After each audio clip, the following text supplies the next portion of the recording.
Bismillahirrahmanirrahim. Assalamualaikum warahmatullahi wabarakatuh. Kembali lagi bersama saya Soekarno Podcast. Bagaimana kabarnya kawan-kawan semua?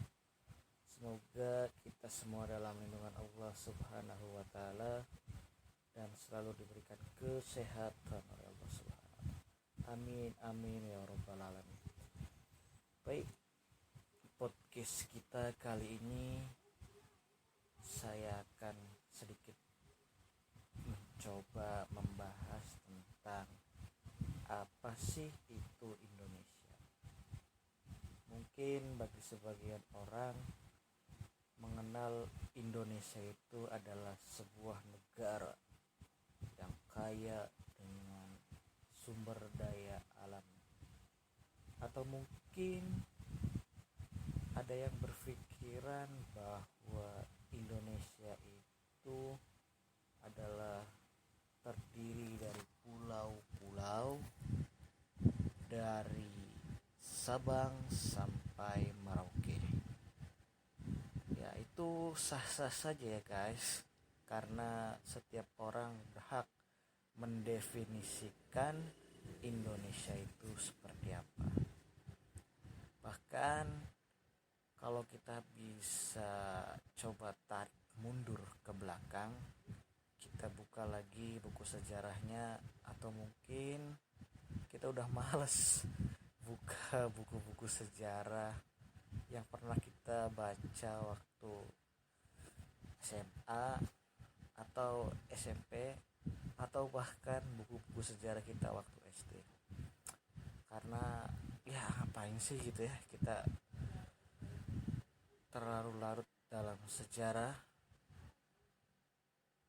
itu bagi sebagian orang. Padahal yang namanya sejarah adalah penting sekali bagi kita generasi muda Indonesia untuk tahu seperti apa sih Indonesia dahulu yang dicita-citakan oleh para founding father kita, dimana mereka ingin sekali menyatukan masyarakat yang berbeda-beda suku, agama, ras, budaya, dan lain sebagainya menjadi sebuah kesatuan yang hari ini menjadi jargon di pemerintahan kita hari ini, yaitu Negara Kesatuan Republik Indonesia. Artinya semua itu bersatu dalam bingkai Bhinneka Tunggal Ika. Atau kalau mau diperdalam lagi, mungkin bahasa MPR-nya itu atau bahasa parlemennya itu ada 4 pilar. 4 pilar, ada banyak sekali gitu ya. Di antaranya Pancasila, Bhinneka Tunggal Ika, terus Indonesia, NKRI, dan itu gitu ya.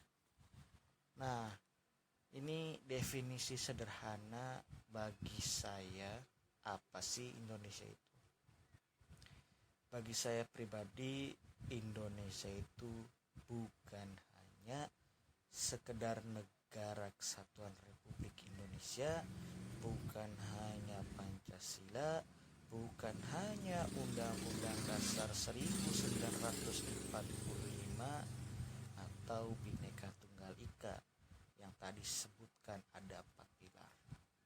Tetapi Indonesia ini lebih besar daripada itu, yaitu sebuah cita-cita para pendiri bangsa, di mana kita itu harus bisa bersatu dalam keanekaragaman. Perbedaan memang sudah semestinya ada gitu kan. Kalau nggak ada perbedaan ya nggak enak gitu kan. Masa iya laki-laki semua. Nanti pas ngeliat itu, aduh mukanya itu burak gitu ya, aduh pusing. Atau misalkan perempuan semua, nggak ada laki-laki kan nggak enak. Jadi diciptakanlah laki-laki dan perempuan, siang dan malam,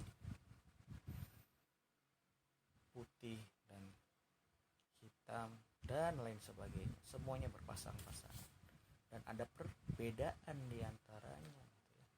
Jadi nggak semuanya sama. Kalau sama ya itu bukan perbedaan gitu kan, tapi persamaan. Itulah uniknya Indonesia gitu kan. Berbeda-beda pulaunya, berbeda-beda sukunya, berbeda-beda agamanya, berbeda-beda orangnya, bahasanya dan lain sebagainya, tapi bersatu dalam sebuah negara kesatuan Republik Indonesia. Ini sama halnya dengan Islam gitu kan. Ketika Islam datang, Islam itu mengajarkan persatuan dan kesatuan. Buktinya di Arab itu dulu itu banyak sekali agama-agama, tapi disatukan dengan agama Islam. Dan muncullah Rasulullah Shallallahu Alaihi Wasallam sebagai sosok yang menerima wahyu dan menjadi nabi terakhir. Jadi artinya ya kalau disambung-sambungkan gitu, Indonesia ini ya kurang lebih sama lah dengan Islam gitu ya. Dari perbedaan itu menjadi satu kesatuan, yaitu apa? Kalau dalam Islam adalah tauhid atau mengesahkan Allah Subhanahu wa taala. Tapi kalau di dalam Indonesia kita bersatu untuk menjadi sebuah negara. Dan sebuah negara itu disebut dengan Indonesia. Entah arti secara luasnya itu seperti apa, tetapi Indonesia ini adalah nama yang disepakati oleh para pemuda pada tanggal 28 Oktober 1928. Tapi sebelum peristiwa Sumpah Pemuda ini ada peristiwa-peristiwa yang tentunya menjadi batu loncatan agar Indonesia ini benar-benar merdeka.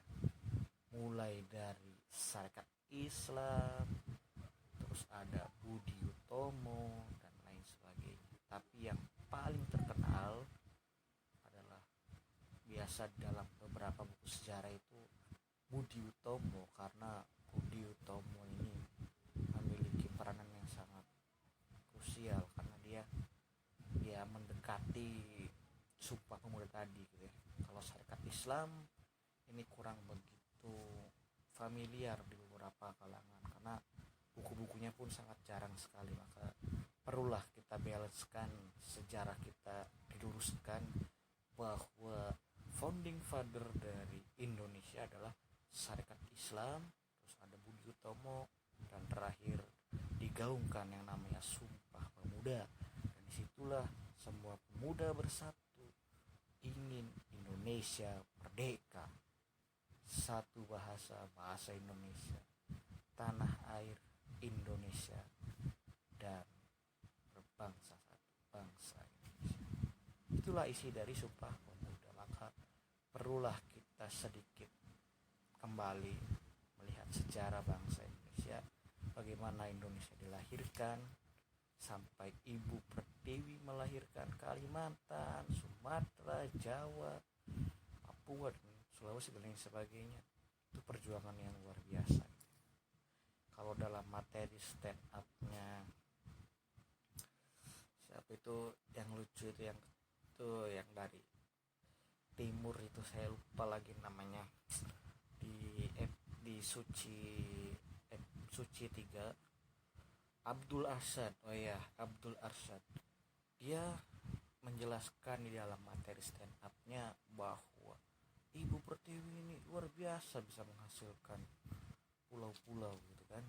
Dan ya pulau-pulau yang pertama lahir itu Sumatera, Kalimantan, Jawa, dan Indonesia bagian timur itu lahir belakangan, sehingga wajar katanya kalau misalkan orang-orang timur itu orang-orangnya gelap. Tapi ini bukan rasis ya, ini hanya sekedar candaan biasa gitu ya, yang saya sempat dengar dari materi stand up-nya Abdul Arsyad yang menginspirasi.